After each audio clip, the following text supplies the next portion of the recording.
Primora and the Orlando Pirates, they're in the same WhatsApp group because both of them, they're on top of the table.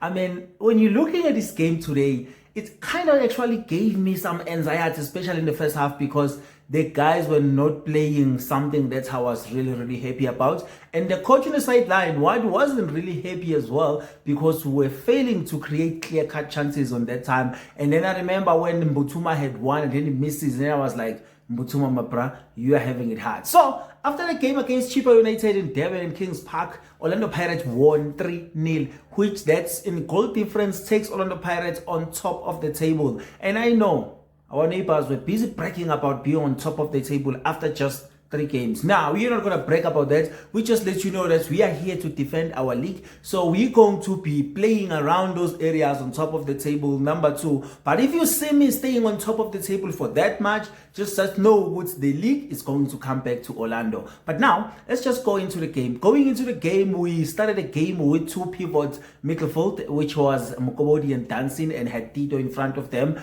which at the beginning of the season, I wasn't really happy about that. Not because I wasn't thinking the boys are capable of playing the ball there, but I wasn't happy because I know Orlando Pirates sends like 6 and 7 players up front every time they attack. So we needed someone who can actually be the guy that protects the back too, because Siema and CBC will always remain there. But then I will tell you this, the 2 guys actually played this very well. Mukobodi and Dancing, they understood each other, they were there and all the time. And even though sometimes it shows that you needed someone to actually take care of that defense, but the guys played very well. I want to start with the defense. I think the defense was playing in a level where Siema deserved the man of the match performance. Beside him scoring the goal, the art of defending from him, it's actually something that is very easy. Every time he does what he does, like even the calculation, when he push the ball in front of the attacker and then move past them and pass the ball on the right hand side, switches the play and pass it on the left hand side as well. I think he's the good Rolls-Royce defender when it comes to that back line. And then obviously the experience of CBC is there, and then you have Hoto as well, and then you have Sibelebele, who actually had a hard time. And it was my first time actually seeing Sibelebele struggling, especially in the first half when Ficarello was just going at him. And I think I haven't seen Sibelebele losing a 1v1 battle, but today I've seen him losing that maybe a couple of times. I think like 3 times when Ficarello was actually past him and just going straight into the ball. I was like, okay, this is not something like Sibelebele. And at times, I thought maybe Ficarello is capitalizing on the fact that because he's up and down, when he comes back, he needs the ball in his feet so that he can just run at him. Don't give him a time to recover after that long run going forward. So I think maybe it was that, but Ficarello, I'll give him credit, is that he done a great job against Belebele, who is like a hard defender to go against, especially if you want to do a v1 position. Midfield, I think I like what Ouaddou did, even though I was telling you that I wanted to have like a deep 6. But what he's doing with these 2 boys, Mukobodi and Dancing today, it needed some midfielders that can play the ball.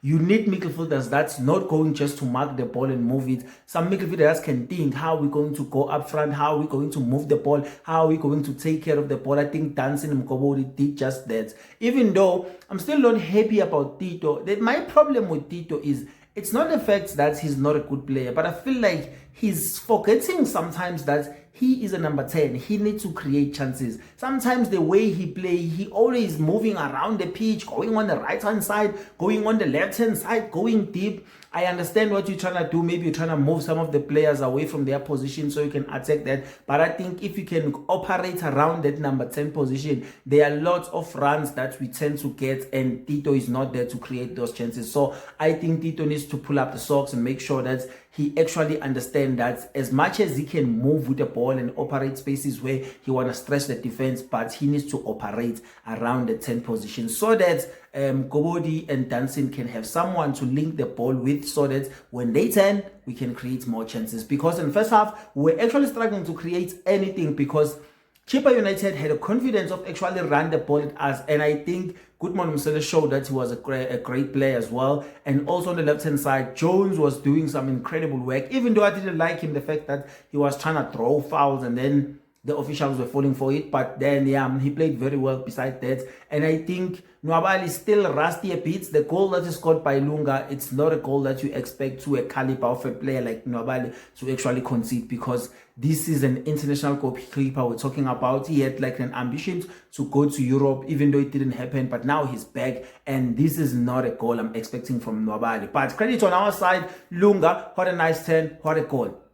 I want to say something about Lunga. When they signed Lunga, I actually didn't see that signing coming. And I didn't even have the ambition of like, let's go and get Lunga after he scored the hat-trick. No, I didn't even have that in my mind. But when they signed him, I was like, oh, okay.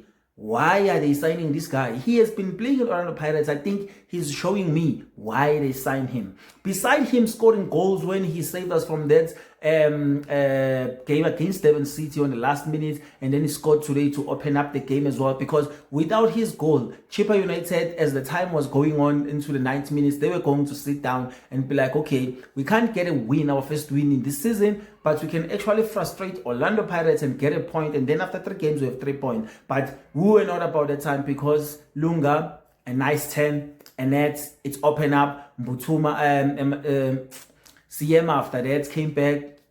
It's a 2-0, and I thought it was Mbutuma. And then the third one, Sendami came in to bury it for 3 points and 3 goals, and then now we are on top of the table. And I think I like the way we are moving the ball in the midfield, but I still want to see more balls are coming from the wings, guys. Like, I want to see more of the balls challenging the striker to actually hit. Because if you think about it, I'm not saying that Mbutuma is a great striker, but when there was a ball that was actually put in the box, Mbutuma headed that ball and then he got a target. And I'm like, why don't we give him those kind of ball? Because we know he can head, he's tall as well, and he's always running to push those defenders around in the box. So I think it's one of those things that we need to fix now early when the game is still allowing us to do so. So that's going forward, we find these type of games easily and try to win the games easily. Because I understand why we need to score goals in the first half, because second half, games become so difficult if you don't have a goal, and the teams are thinking of, what if we just settle for a point here, because we're not going to get win either. So we can just settle for the point, frustrate them, so they can just rotate the ball around, and then nothing is happening because we'll be sitting at the back. So I think it was a great win for Ouaddou, for the team, and for everyone. I'm a Buccaneer. If you want to add something into this video as well, make sure that you go down into the comment below and say, do you think are we going into the right track, or do you think the teams are just allowing us so to actually pick up our momentum, because we haven't been the team we were last season when we were closing up the league and winning everything. But I think we're going to go back to that team. If you haven't been subscribing to the channel, please subscribe. Up the Bucks. Once, always. I'll see you on the next one.